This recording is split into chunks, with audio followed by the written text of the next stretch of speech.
C'est le maire qui a le pouvoir exceptionnel de laisser des vacanciers s'installer dans les cabanes.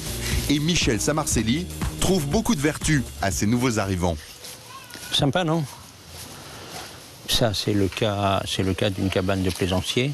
Alors, l'intérêt d'avoir des particuliers, des non-inscrits maritimes au milieu de ce village, c'est qu'ils investissent et ils embellissent le village en reconstruisant. Mais les vacanciers ont un autre atout sur les pêcheurs.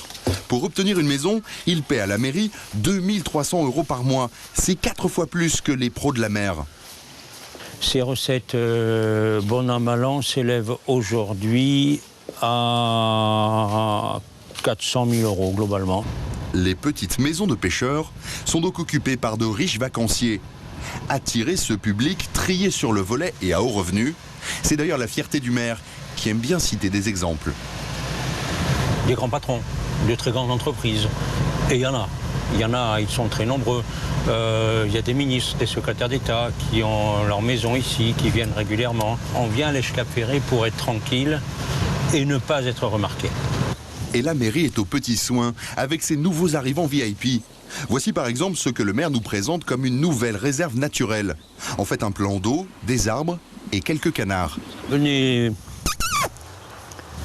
Alors le vieux, viens me voir. Mais le principal avantage de ce parc, c'est qu'il a remplacé un type d'occupant que monsieur le maire ne veut plus voir sur sa commune. C'était un camping que j'ai fermé, un camping municipal que j'ai fermé il y a une dizaine d'années. Ce fut, vous savez, houleux quand on annonce à des campeurs qu'on va fermer un joli site. Après tout, c'était pas mal d'avoir sa roulotte ou sa tente en bordure de ce camping. Vous avez fermé un camping, c'était les gens qui en profitaient. Donc qui profite aujourd'hui de... La population permanente. La population permanente. Si j'avais laissé le camping, c'est seuls les campeurs en profitaient.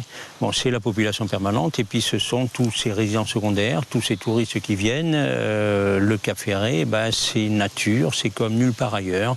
Objectivement, quelle est la commune qui peut se targuer d'avoir ce type de site en plein cœur de sa ville? Avec moins de campeurs et plus de vacanciers dans des maisons de milliardaires, le maire compte faire du Cap Ferret la destination en France où l'on dépense le plus pour ses vacances.